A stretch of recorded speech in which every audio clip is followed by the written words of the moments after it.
Lotukerfið. John Dalton beitti bráðskjalli aðferð við að reyna að átta sig á eiginleikum frumefna. Með því að sundra til dæmis vatni með rafgreiningu fær maður tvær mismunandi tærar gastegundir, súrefni og vetni. Þegar Dalton sundraði vetni með þessum hætti tók hann eftir því að þyngd súrefnisins var alltaf 8-föld þyngd vetnisins. Af þessu dró hann þá ályktun að súrefni væri 8 sinnum þyngra en vetni.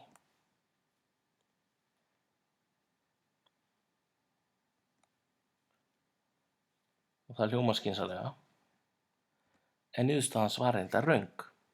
Hann ályktaði ranglega að vatn væri búið til úr jafnmörgum súrefnisfrumeindum og vetnisfrumeindum. Sannleikurinn er hins vegar sá að vatnsframeind inniheldur 2 vetnissameindir og 1 súrefnissameind. Súrefni er því ekki 8 sinnum þyngra en vetni, heldur 16 sinnum. En ef við horfum nú fram hjá þessum byrjandamistökum, þá var nú samt það þannig að brátt höfðu menn uppgötvað aragrúa frumefna og átta sig á því að mismunandi frumefni voru misþung. Brátt sáu menn að alls konar mynstur fóru að koma í ljós. Gull er til dæmis frumefni og það er tæplega 200 sinnum þyngra heldur en vetni og það er málmur. Silfur er tæplega helmingi léttara en gull og kopar er tæplega helmingi léttara en silfur, en gull, silfur og kopar hafa öll mjög svipaða eiginleika. Og þetta er ekki einsdæmi sameiginlega eiginleika sem endurtaka sig með ótrúlega reglulegu millibili í safni frumefnanna.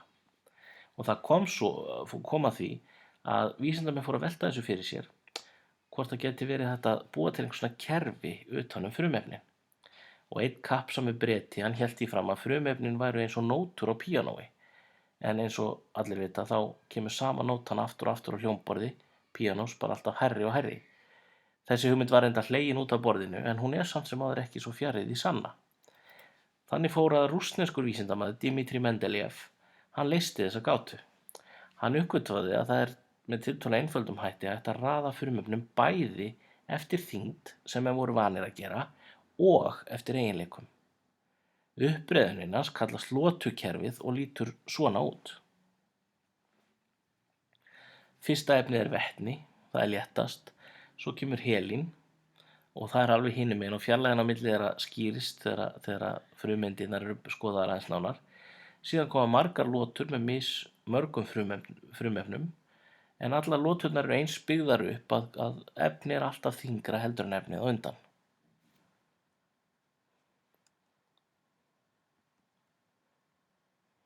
Þarna sjáum við vetni, þarna sjáum við helín og það er langt á milli þeirra og síðan koma allar þessar lotur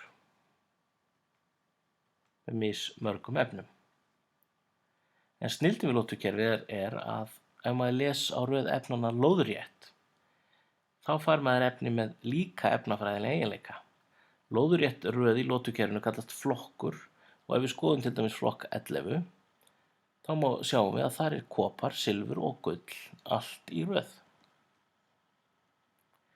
Á tíma Mendelejevs var ekki búið að uppgötva öll efnin sem eru í lotukerfinu núna, en með því að raða efnunum eftir þyngd og eiginleikum tókst honum að skilja eftir eyður, þar sem hann var fullviss og það var rétt hjá honum að ættu eftir að koma einhver efni.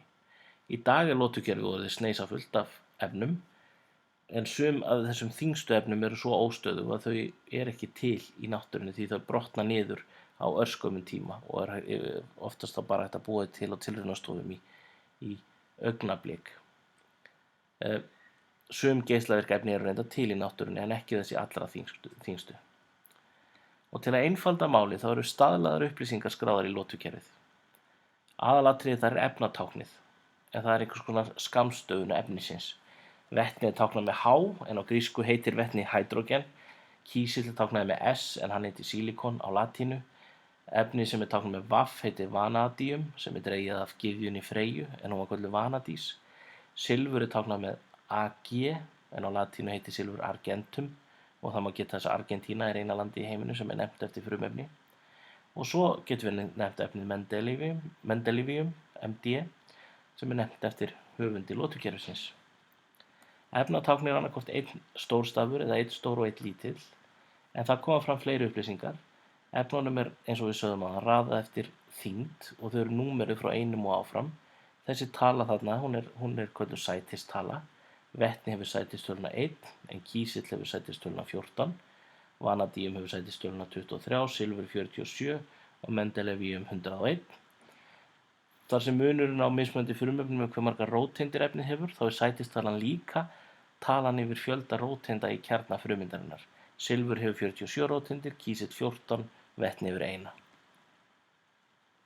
Loks er massi frumeindarinnar gefinn upp. Massi rafeinda skiptir varla máli því hann er svo ógnarlítill, en nifteindir eru jafn þungar og róteindir. Massi vetnisatóms með 1 róteind og enga nifteind er 1.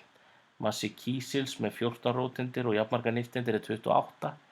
En í lotukerfinu er massi vetniseinda gefinn upp sem 1,008, en það er vegna þess sem hafa áður komið fram að stundum en afar sjaldan geta verið 2 eða 3 nifteindir í vetninu. Það er sem til misþung vetni, en að meðaltali er vetni með massann 1,008. Hið sama gildir önnur frumefni. Massi þeirra er gefinn upp sem meðalmassi mismunandi samsæta sama efnis. Það gefur því auga leið með því að draga sætistöluna frá massanum, þá fær maður út fjölda nifteinda að meðaltali í efninu. Þannig hefur gull massann sem er tæplega 197 og sætistöluna 79. Það þýðir að það er meðaltali 118 nifteindir í gullfrumeind. Aðrar upplýsingar þessar eru yfirleitt ekki skráðar í lotukerfið, en þó veita það upplýsingar frumefni sem að blasa ekki alltaf við fyrstu sýn og það verður rætt síðar.